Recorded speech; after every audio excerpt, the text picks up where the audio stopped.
Bismillahirrahmanirrahim. Assalamualaikum warahmatullahi wabarakatuh. Alhamdulillahirabbil alamin. Wassalatu wassalamu ala asyrafil anbiya'i wal mursalin nabiyina Muhammadin wa ala alihi wa sahbihi wa man tabi'a hudahu ila yaumiddin. Asyhadu an la ilaha illallah wahdahu la syarikalah wa asyhadu anna Muhammadan abduhu wa rasuluh sallallahu alaihi wasallam la nabiyya ba'dah. Ya ayyuhalladzina amanu taqullaha haqqa tuqatih wa la tamutunna illa wa antum muslimun. Ayuhal mudarrisun wal mudarrisat, ayuhat tullab wat talibat rahimakumullahu jami'an. Pada pagi hari ini kita kembali berkumpul di ma'had yang kita cintai ini untuk melanjutkan perjuangan kita di dalam menuntut ilmu syar'i. Semoga setiap usaha yang kita kerahkan untuk menuntut ilmu diberkahi dan diberi ganjaran oleh Allah Subhanahu wa taala dengan sebaik-baik ganjaran.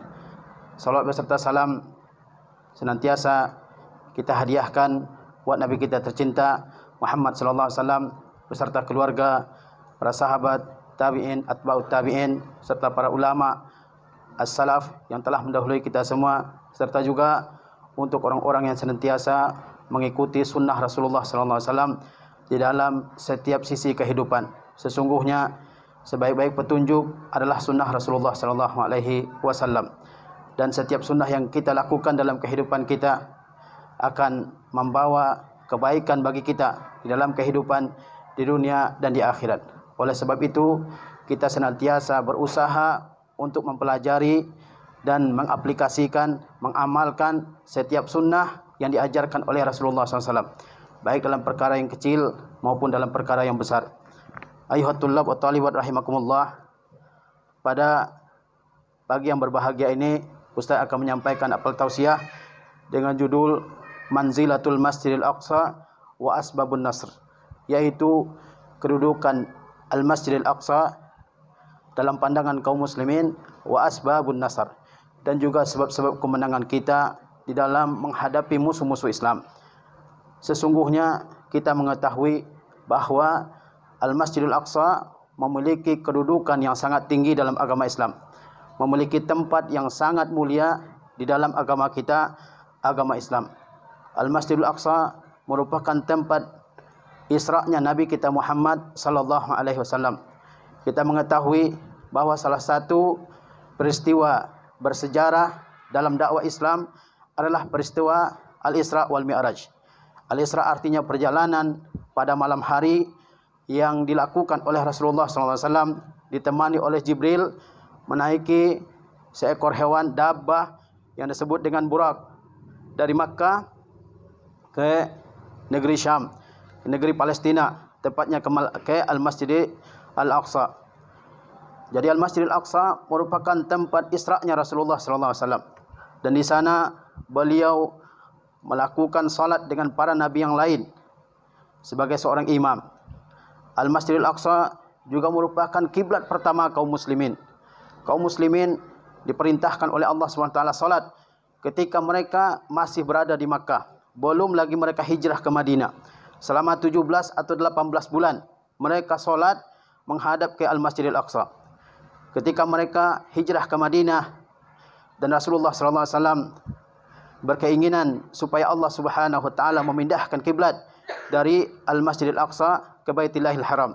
Dan akhirnya Allah Subhanahu wa taala memerintahkan nabinya untuk menghadapkan wajah-wajah mereka dalam solat ke Al-Masjid Al-Haram. Sampai hari ini kita menghadap ke dalam Al-Masjid Al-Haram ketika kita melaksanakan solat, atau ke arah Al-Masjid Al-Haram ketika kita melaksanakan solat dan posisi kita jauh dari Al-Masjidil Haram.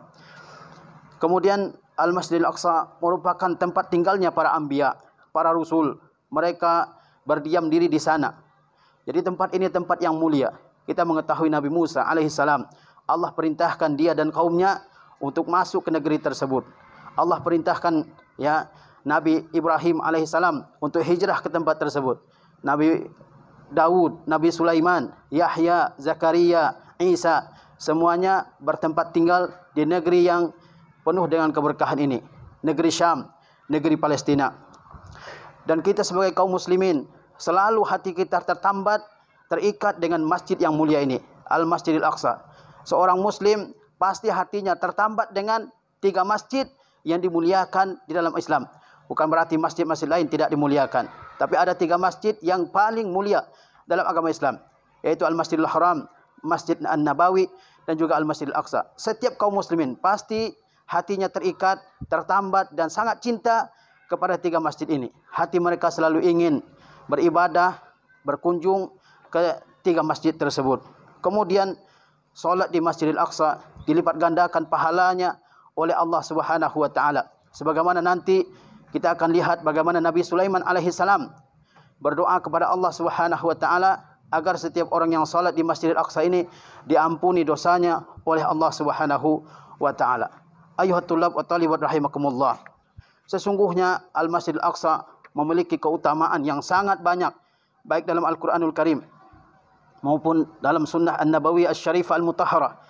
Di antaranya Allah Subhanahu wa taala perintahkan Bani Israel, kaumnya Nabi Musa, untuk masuk ke bumi yang disebut dalam Al-Qur'an sebagai Al-Ardul Muqaddasah, bumi yang suci.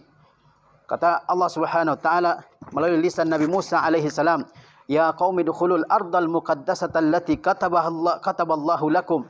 Wahai kaumku, masuklah kalian semua ke bumi yang disucikan yang Allah telah tetapkan bagi kalian. Wala tartaddu ala adbarikum, dan janganlah kalian balik ke belakang. Fatanqalibu khasirin, maka kalian akan menjadi orang-orang yang merugi. Kita mengetahui bahwa Bani Israel mereka berpindah dari negeri mereka di Syam ke Mesir, dan di Mesir mereka hidup dalam waktu yang sangat lama. Para ulama mengatakan sekitar 430 tahun mereka tinggal di Mesir. Sejak zaman Nabi Yusuf alaihissalam dibawa ke Mesir, kemudian setelah sekian lama waktunya dia memanggil saudara-saudaranya yang 11 orang untuk tinggal di Mesir. Kemudian Bani Israel beranak pinak, berketurunan di Mesir dalam waktu yang sangat lama. Tetapi raja berkuasa di Mesir waktu itu, Fir'aun, dia menindas Bani Israel. Karena dia melihat dalam mimpinya bahwa kerajaannya yang begitu besar akan dihanguskan, dihancurkan oleh seorang anak yang berasal dari Palestina. Dia lihat dalam mimpinya ada api yang besar yang datang dari arah Syam, dari arah Palestina, mengarah ke Mesir, dan api tersebut menghanguskan kerajaan Fir'aun. Lalu Fir'aun bertanya kepada dukun-dukunnya, dan ingat setiap penguasa yang zalim, yang kafir, pasti ada orang-orang jahat di sekitarnya. Fir'aun bertanya kepada dukun-dukunnya, apa makna atau takwil dari mimpi tersebut? Para dukun-dukun itu mengatakan takwilnya adalah bahwa akan ada anak Bani Israel yang nanti akan lahir dan menghancurkan kerajaan kamu, wahai Fir'aun. Maka Fir'aun memerintahkan untuk membunuh semua anak Bani Israel, sampai semua yang laki-laki dibunuh semuanya oleh Fir'aun melalui tangan-tangan para tentaranya. Di tahun berikutnya, maka Bani Israel kekurangan jumlahnya, berkurang jumlahnya. Maka Fir'aun memerintahkan untuk melakukan pembunuhan itu secara selang-seling. Tahun ini dibunuh semua anak laki-laki Bani Israel yang lahir, tahun depannya tidak. Dan di saat terjadi tahun pembunuhan itu lahirlah Musa alaihissalam. Dan di saat tidak terjadi pembunuhan lahirlah Nabi Harun alaihissalam di tahun sebelumnya. Maka Nabi Musa alaihissalam yang lahir di saat tahun diberlakukannya pembunuhan terhadap semua anak laki-laki Bani Israel. Ibunya begitu khawatir sampai akhirnya Nabi Musa alaihissalam dihanyutkan di dalam sungai Nil seperti yang Allah SWT kisahkan dalam Al-Quran. Bani Israel tertindas di Mesir, tapi ketika Musa kembali dari negeri Madian, kemudian Allah SWT perintahkan dia untuk membawa Bani Israel keluar dari Mesir yang mereka sudah merasakan penindasan yang begitu lama, begitu menyakitkan. Tetapi Bani Israel ketika diperintahkan untuk masuk ke negeri Palestina ini, mereka menolaknya. Karena selama sekian ratus tahun mereka tertindas di bawah penindasan Fir'aun dan bala tentaranya. Mereka diperbudak. Tidak ada keberanian, tidak ada kekuatan untuk melawan orang lain dalam hati mereka. Sampai akhirnya Allah SWT musnahkan yang tua-tua yang mereka merasakan penindasan di negeri Mesir. Allah SWT buat mereka terombang-ambing, berputar-putar di Gunung Sinai selama 40 tahun. Yatihuna fil ardi arba'ina sana. Sampai generasi yang tua di antara Bani Israel, mereka semua musnah, mati. Kemudian muncullah generasi yang baru. Di antaranya adalah Yusha bin Nun, yang dengan tangannya Allah Subhanahu wa taala memberikan tanah Palestina kepada Bani Israel. Mereka bukan penghuni asli, tapi mereka Allah Subhanahu wa taala saat itu mereka beriman kepada Allah Subhanahu wa taala. Allah berikan mereka tempat yang baik, tempat yang suci, yaitu tanah Palestina. Karena saat itu mereka beriman, saat itu mereka bertakwa kepada Allah Subhanahu wa taala. Dan saat itu mereka tertindas dan terzalimi. Lalu Allah Subhanahu wa taala berikan kepada mereka tempat yang aman. Ini membuktikan kepada kita bahwa seburuk apapun keadaan kita, jika beriman dan bertakwa kepada Allah Subhanahu wa taala, pasti Allah Subhanahu wa taala akan berikan kesudahan, solusi yang baik bagi kita semua. Jadi Allah Subhanahu wa taala memerintahkan Bani Israel untuk masuk ke negeri Al-Muqaddasah. Dalam Al-Quran disebut dengan Al-Ardal Muqaddasah. Ya qaumi dukhulul Ardal Muqaddasah allati kataballahu lakum. Wahai kaumku, masuklah kalian semua ke negeri yang disucikan ini, yang Allah telah tetapkan bagi kalian. Mereka tidak mau karena ya ketakutan pada diri mereka. Mereka lihat musuhnya lebih besar, ya. Jadi bumi Palestina adalah bumi yang diberkahi oleh Allah Subhanahu wa taala, bumi yang disucikan oleh Allah Subhanahu wa taala. Kemudian di awal surah Al-Isra Allah Subhanahu wa taala mengatakan bahwa bumi Palestina ini adalah bumi yang diberkahi sekelilingnya oleh Allah Subhanahu wa taala. Subhanallazi asra bi 'abdihi lailan minal masjidil haram ilal masjidil aqsa allazi barakna haulahu. Maha suci Allah Subhanahu wa taala yang telah memperjalankan hambanya Muhammad sallallahu alaihi wasallam pada malam hari. Minal masjidil haram, dari al-masjidil haram ilal masjidil aqsa, menuju masjidil aqsa, allazi barakna haulahu, yang kami berkahi sekelilingnya. Lihatlah negara Palestina sampai hari ini terjajah, tetapi keberkahan-keberkahan yang Allah SWT berikan kepada mereka begitu banyak. Tanaman-tanaman, udaranya yang sejuk, airnya yang bersih, orangnya yang merupakan ahlul khair, orang-orang yang baik sampai hari ini. Masih kita rasakan sebagaimana yang Allah Subhanahu wa taala janjikan kepada kita dalam Al-Qur'an, sebagaimana yang Allah terangkan kepada kita dalam Al-Qur'an bahwa bumi ini, bumi Palestina, bumi Syam adalah bumi yang diberkahi oleh Allah Subhanahu wa taala. Kemudian mendatangi Masjidil Aqsa dan mengerjakan salat di sana, itu merupakan sebab ditutupinya dosa-dosa kita oleh Allah Subhanahu wa taala. Sebab dihapuskannya kesalahan-kesalahan yang kita lakukan, sebab dihilangkannya keburukan-keburukan yang kita lakukan dalam kehidupan kita ini. Rasulullah SAW bersabda, "Lamma faragha Sulaimanu ibnu Daud alaihi wassalam min bina'i Baitul Maqdis, sa'ala Allah azza wa jalla salasan." Ketika Nabi Sulaiman bin Daud alaihissalam, beliau selesai membangun Baitul Maqdis, maka ia meminta 3 permintaan kepada Allah Subhanahu wa taala agar Allah memberikan kepadanya. Yang pertama, an yu'tiyahu hukman yusadifu hukmahu, agar Allah Subhanahu wa taala memberikan kepada Sulaiman kebijakan yang sesuai dengan kebijakan Allah Subhanahu wa taala. Wa mulkan la yambaghi li ahadin min ba'dihi, dan Nabi Sulaiman meminta kepada Allah agar diberikan kerajaan yang tidak pernah dicapai oleh seseorang sebelumnya. Wa annahu la ya'ti hadzal masjida ahadun la yuridu illa salata fihi illa kharaja min zunubihi kayaumin waladathu ummuhu. Nabi Sulaiman permintaannya yang ketiga adalah agar tidak ada seorang pun yang datang ke masjid ini, Al-Masjidil Aqsa, lalu dia salat di dalamnya, melainkan Allah Subhanahu wa taala ampuni dosanya, dia kembali ke rumahnya dalam keadaan dia seperti dilahirkan oleh ibunya, tidak ada dosanya sama sekali. Lalu Rasulullah SAW bersabda, "Ammas nataini faqad u'tihima." Adapun yang pertama dan yang kedua, pertama Nabi Sulaiman meminta agar hukumnya sesuai dengan hukum Allah SWT. Yang kedua, Nabi Sulaiman diberikan kerajaan yang tidak pernah dicapai oleh seorang sebelumnya. 2 permintaan ini telah dikabulkan oleh Allah Subhanahu wa taala. Kemudian kata Rasulullah SAW, "Wa arju an yakuna qad u'tiya tsalisata." Dan saya berharap agar Nabi Sulaiman diberikan dan dikabulkan doanya yang ketiga. Doanya yang ketiga adalah agar setiap orang yang salat di Masjidil Aqsa diampuni dosanya oleh Allah Subhanahu wa taala, ditutupi kesalahan-kesalahannya oleh Allah Subhanahu wa taala. Rasulullah SAW bersabda bahwasanya tidak boleh kita melakukan safar yang jauh kecuali untuk melakukan safar ketika masjid. Karena masjid di muka bumi sama saja keutamaannya, tempat ibadah, tempat salat. Tidak boleh kita karena ada suatu tempat ya yang jauh lalu kita melakukan safar ke sana dengan tujuan saya mau salat di tempat tersebut. Masjid itu sama saja, tidak ada kelebihannya kecuali 3 masjid.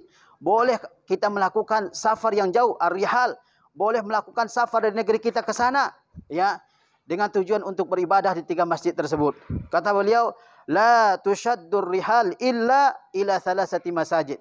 tidaklah diikat ar-rihal. Ar-rihal yaitu kendaraan atau tempat duduk yang ada di punggung onta. Orang kalau naik onta, maka di punggung onta yang akan dinaikkan tersebut diletakkan semacam semacam kursi kecil itu untuk diduduki.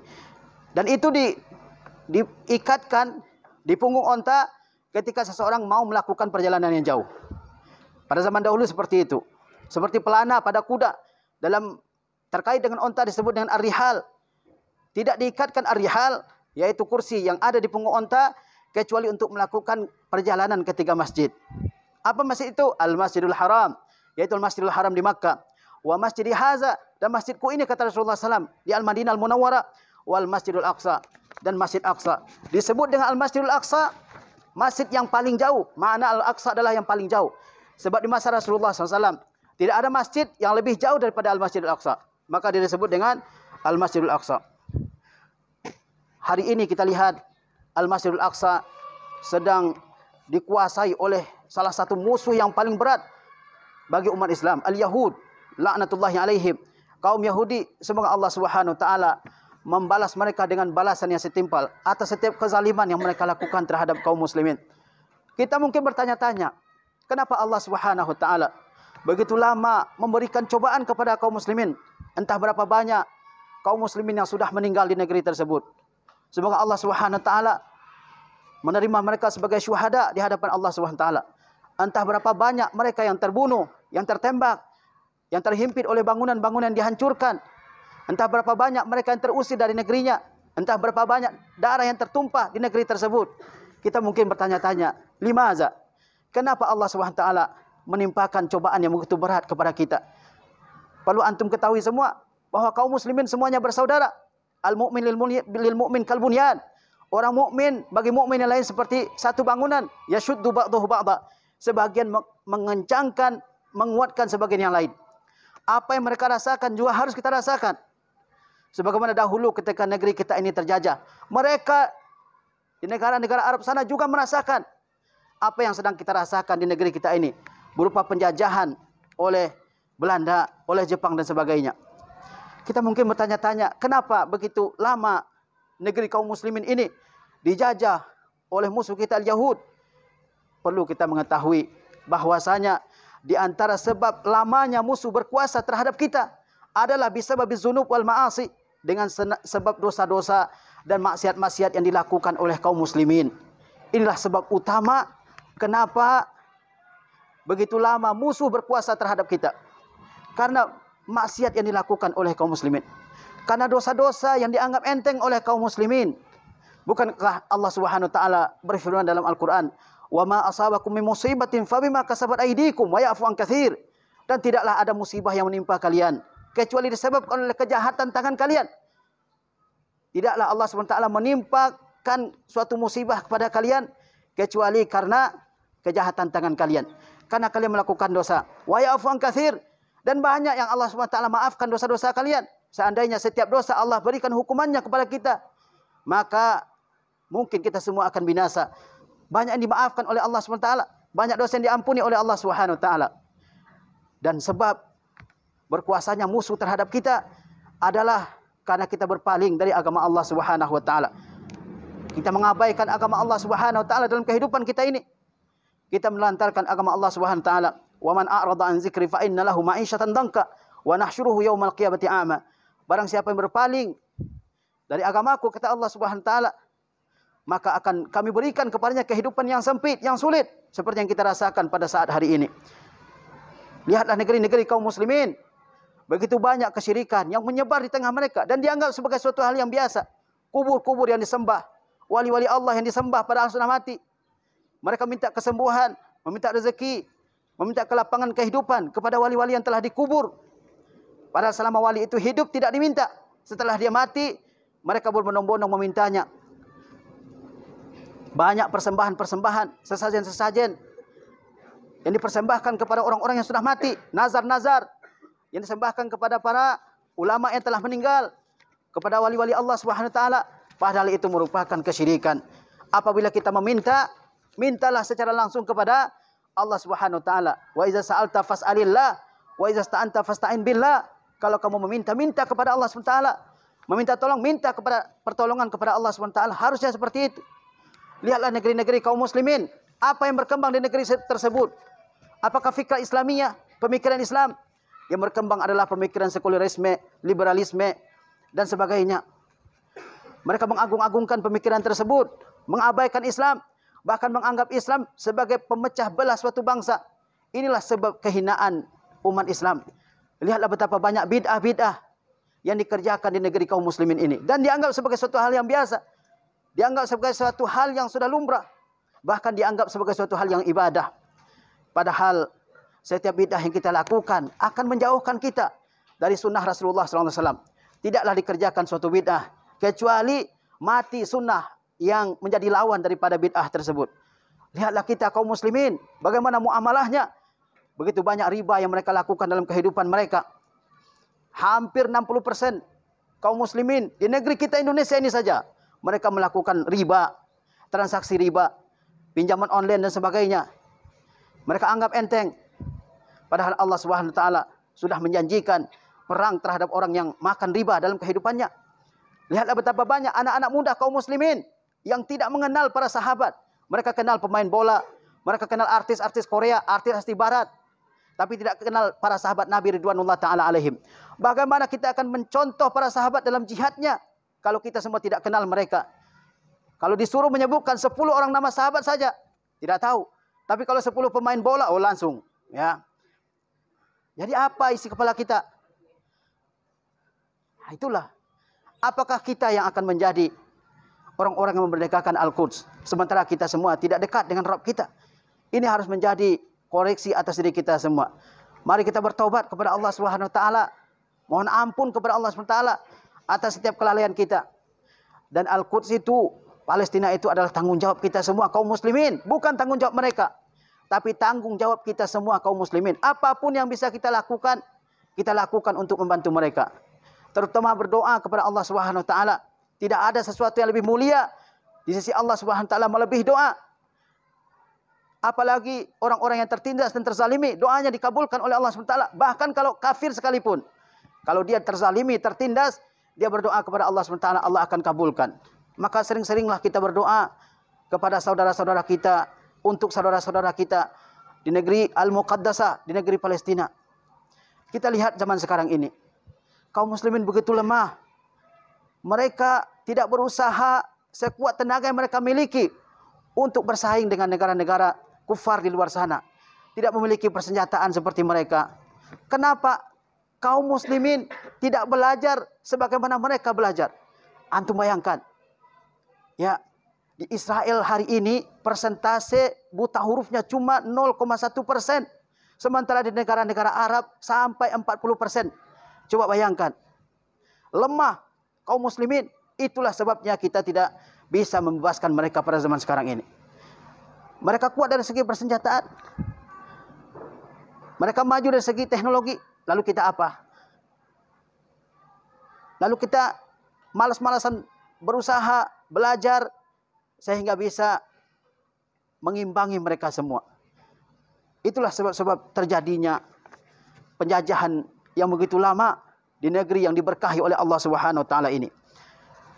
Kita lihat kaum muslimin, mereka merasa bahwa perjuangan membantu Palestina cukup dengan memasang bendera Palestina di mana-mana, di motor, di mobil, cukup dengan mengibarkan bendera-bendera Palestina atau dengan demo-demo, ya. Sesungguhnya perjuangan untuk membebaskan negeri Palestina adalah dengan pertama berakidah dengan akidah yang benar sesuai dengan akidahnya Rasulullah dan para sahabat ridwanullah taala alaihim. Yang kedua, dengan menjauhi segala bentuk kesyirikan yang menyebar di tengah-tengah masyarakat kita ini. Kemudian dengan menjauhi segala bentuk bid'ah, segala bentuk pemikiran-pemikiran yang menyesatkan umat ini dari agamanya. Segala bentuk pemahaman kelompok-kelompok yang membelokkan umat ini dari agamanya. Memerdekakan Palestina adalah dengan menjaga kewajiban kita sebagai seorang muslim. Banyak orang yang mengumandangkan kemerdekaan Palestina, tapi tidak sanggup untuk menjaga solat 5 waktu. Bahkan tidak bangun untuk salat subuh. Bagaimana negeri itu akan dimerdekakan? Bagaimana negeri tersebut akan dibebaskan? Sementara kita semua bermaksiat kepada Allah Subhanahu wa taala. Maka kembalilah kita kepada Allah Subhanahu wa taala. In tansurullah yansurkum wa yutsabbit aqdamakum. Jika kalian menolong Allah, Allah akan tolong kalian dan Allah akan kokohkan kaki kalian. Ini janji Allah Subhanahu wa taala. Wa man aufa bi ahdihi minallah wa man asdaqu minallahi qila wa man asdaqu minallahi haditsa. Adakah yang lebih tepat janjinya daripada Allah Subhanahu wa taala? Adakah yang lebih menepati janji daripada Allah Subhanahu wa taala? Jadilah kita sebagai orang-orang yang senantiasa menjaga kewajiban-kewajiban kita, menjauhi setiap al-munkarat wal ma'asi wal dzunub dalam kehidupan kita ini, sehingga Allah Subhanahu wa taala menurunkan kekuatannya kepada kita semua. Bukankah Allah Subhanahu wa taala berjanji di dalam Al-Qur'anul Karim akan menolong orang-orang beriman? Kata Allah Subhanahu wa taala, wa'adallahu allazina amanu minkum wa amilus solihat la yastakhlifannahum fil ard. Allah berjanji akan menolong orang-orang yang beriman dan orang-orang yang beramal soleh, beriman dan beramal soleh. La yastakhlifannahum fil ard. Allah akan jadikan mereka berkuasa di muka bumi ini. Kama stakhlafal ladzina min qablihim. Sebagaimana Allah telah jadikan orang-orang sebelum kita berkuasa. Wala yumakkinanna lahum dinahum allazi irtada lahum. Allah akan buat agama kita ini kokoh. Allah akan membuat agama yang diridai oleh Allah ini kuat. Lihatlah kita hari ini dilecehkan oleh orang. Orang seenaknya menghina kita, merendahkan kita kaum muslimin. Karena kita imannya dan amal salehnya ya tidak seperti orang-orang terdahulu. Ini koreksi bagi kita. Walau yubaddilannahum min ba'di khaufihim amna. Dan Allah akan ganti rasa takut dengan rasa aman. Kapan itu? Ya'budunani la yusyrikuna bi syai'a. Yaitu ketika mereka beribadah kepadaku dan mereka tidak menyekutukan aku sama sekali, kata Allah Subhanahu wa taala. Di saat itulah Allah Subhanahu wa taala memberikan janjinya kepada kita. Allah akan jadikan kita yang kuat, yang berkuasa di muka bumi ini, yang merasakan keamanan di negeri kita. Kapan? Di saat kita beribadah kepada Allah Subhanahu wa taala. Di saat kita menjauhi segala bentuk kesyirikan sekecil apapun. Di saat itu Allah Subhanahu wa taala akan memberikan kemenangan kepada kita semua. La yusyrikuna bi syai'a. Ini kuncinya. Tetapi apabila ibadah kita telantarkan, lalu kesyirikan menyebar di mana-mana, di saat itu pertolongan Allah makin jauh dari kita semua. Maka kita sebagai kaum muslimin terus berusaha untuk konsisten beribadah kepada Allah SWT dan menjauhi segala bentuk kesyirikan terhadap Allah Subhanahu wa taala. Ayuhat tulab wa talibat rahimakumullah. Sebagaimana yang tadi telah Ustaz sampaikan, bahwasanya orang mukmin itu seperti satu tubuh, kata Rasulullah sallallahu alaihi wasallam. Al-mu'min lil mu'min kal jasadil wahid. Orang mukmin bagi orang mukmin seperti jasad yang satu. Idza ishtaka minhu udhun tada'a lahu sa'irul jasadi bil humma wa sahar. Apabila ada satu bagian tubuh yang sakit, maka yang lain juga akan merasakan demam dan tidak bisa tidur. Ingatlah kalau kita sakit gigi misalnya, kita tidak bisa tidur, yang lain juga akan merasakan sakit. Mestinya seperti itu umat Islam. Dimanapun mereka berada, mereka semuanya bersaudara. Innamal mu'minuna ikhwah. Sesungguhnya orang-orang mukmin bersaudara. Kita harus bantu saudara kita. Terutama berdoa kepada Allah Subhanahu wa taala. Berdoalah kalian sebanyak-banyaknya kepada Allah Subhanahu wa taala dan sebaik-baiknya, seikhlas-ikhlasnya, agar Allah Subhanahu wa taala membantu saudara kita kaum muslimin yang ada di negeri Palestina, yang ada di negeri-negeri kaum muslimin yang sekarang sedang ditindas oleh musuh-musuh Allah Subhanahu wa taala. Dan pihak sekolah telah memutuskan untuk membantu saudara-saudara kita di Palestina dengan memberikan infak atau sedekah untuk membantu mereka semua. Mudah-mudahan Allah Subhanahu wa taala membalas setiap infak dan sedekah yang kita berikan. Tidaklah kita mengeluarkan satu rupiah pun untuk saudara kita, kecuali Allah Subhanahu wa taala akan membalasnya dengan balasan yang berlipat ganda. Inilah yang bisa kita lakukan. Dan teruslah kita semua mendengarkan berita-berita yang baik tentang saudara-saudara kita yang ada di sana. Karena banyak orang-orang yang ingin merusak kaum muslimin ini, ingin memecah belah persatuan kaum muslimin dengan menyebarkan berita-berita bohong, dengan menyebarkan berita-berita hoax, sehingga lemahlah perjuangan kaum muslimin. Orang-orang kufar bersatu padu, agamanya apapun mereka bersatu padu untuk menolong Bani Suhyun yang sekarang berkuasa di Palestina. Tapi umat Islam berpecah belah. Tapi umat Islam semuanya berpecah belah. Saya dengar perkataan seorang ulama bahwa mungkin gerakan yang sedang melawan orang-orang Palestina, orang-orang Israel, mereka memiliki kesalahan-kesalahan yang harus kita ingatkan. Tapi sekarang mereka sedang berjuang untuk membela negeri kaum muslimin. Mereka harus kita bantu. mereka harus kita kuatkan dengan sekuat dan semampu kita semua. Wassallallahu ala nabiyina Muhammad wa ala alihi wasallam. Wassalamualaikum warahmatullahi wabarakatuh.